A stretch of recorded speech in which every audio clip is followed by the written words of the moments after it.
Hello friends, இன்றைக்கி நம்ம வந்துட்டு நண்டு குழம்பு எப்படி பண்ணுறதுன்னு பார்க்க போகிறோம் வாங்க. ஒரு சூப்பர்வான ஹெல்த்தியான நல்லா சளிக்கெலாம் சுருக்குன்னு இருக்குங்க சாப்பிட்டிங்கன்னா. நண்டு கிரேவி எப்படி பண்ணுறதுன்னு பார்த்துருவோம் வாங்க. அதுக்கு நான் வந்துட்டு ஒரு வெங்காயம் நல்லா கட் பண்ணி எடுத்து வச்சுக்கோங்க, 2 தக்காளி எடுத்துக்கோங்க, கருவேப்பிலை கொஞ்சம் ஒரு கொத்து எடுத்து வச்சுக்கோங்க.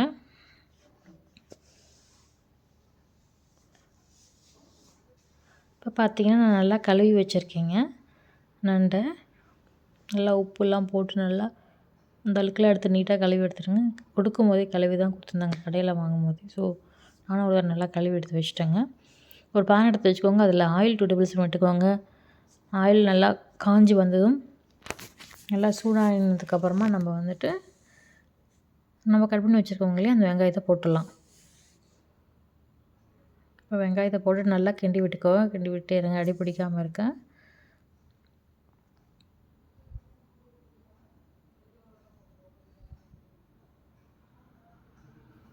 வெங்காயம் நல்லா வதங்கினதுக்கப்புறமா நம்ம தக்காளி போட்டுக்கலாம். ஆக்சுவலி கருவேப்பிலை போடணும், மிஸ் ஆகிடுச்சு, கருவேப்பிலையை போட்டுருவாங்க, முதல்லே போட்டிருக்கலாம். கருவேப்பிலை முதல்லே போட்டிருக்கோம் நீங்கள். அண்ணன் கருவேப்பிலையும் நம்ம போட்டுக்கோங்க, முன்னாடியே போட்டிருக்கணும், மிஸ் ஆகிடுச்சு. ஸோ நான் அதுக்கப்புறம் போட்டுட்டேங்க. கருவேப்பிலை போட்டுட்டு நல்லா மிக்ஸ் பண்ணிகிட்டே இருங்க. உப்பு தேவைக்கேற்ப கொஞ்சமாக போட்டுக்கோங்க. வெங்காயம் வேகும் போதே போட்டிங்கன்னா அது கொஞ்சம் நல்லா வெங்காயம் சீக்கிரம் குக் ஆகும், அதுக்காக போட்டுருது. அந்த இஞ்சி பூண்டு பேஸ்ட்டு வந்து போட்டுக்கோங்க, ஒரு 2 டேபிள் ஸ்பூனு. அந்த பச்சை வாசனை எல்லாம் போகிற வரைக்கும் இஞ்சி பூண்டு முதல்ல போட்டு நல்லா வறுத்து எடுத்துடணும். அடுத்து தக்காளி போட்டுக்கோங்க, வச்சுருக்க தக்காளியை.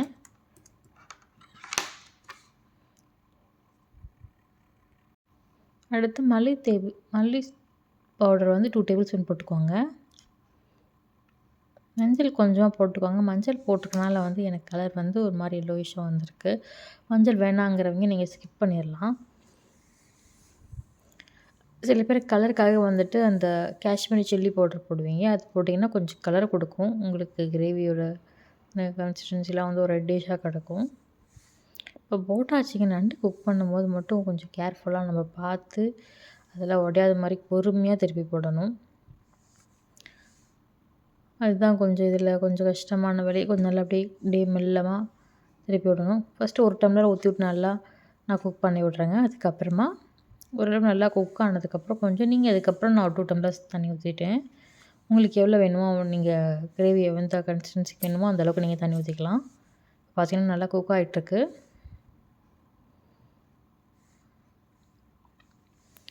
எப்படி நம்ம கண்டுபிடிக்கிறதுங்கன்னா, நண்டு பொறுத்தவரைக்கும் நல்லா வெந்திருக்கு அப்படின்னா அது வந்து ஒரு ஆரஞ்சு கலரில் வந்திருக்கணும். அப்போ தான் வந்து நல்லா குக் ஆகிருக்கு அப்படின்னு அர்த்தம். இப்போ வந்து லாஸ்ட்டாக நம்ம என்ன ஆட் பண்ண போகிறாங்கன்னா, கொஞ்சமாக மிளகு, ஜீரகம் அரைச்சி போட்டுக்கோங்க. சளி இருக்கவங்களுக்கெல்லாம் இந்த மாதிரி சாப்பிட்டீங்கன்னா நல்லா சுருக்குன்னு சளியெல்லாம் அப்படியே சீக்கிரமாக சரியாயிடுங்க. தேங்காவும் அரைச்சி ஊற்றிக்கோங்க. தேங்காவை கொஞ்சம் அரைச்சி ஊற்றிக்கோங்க.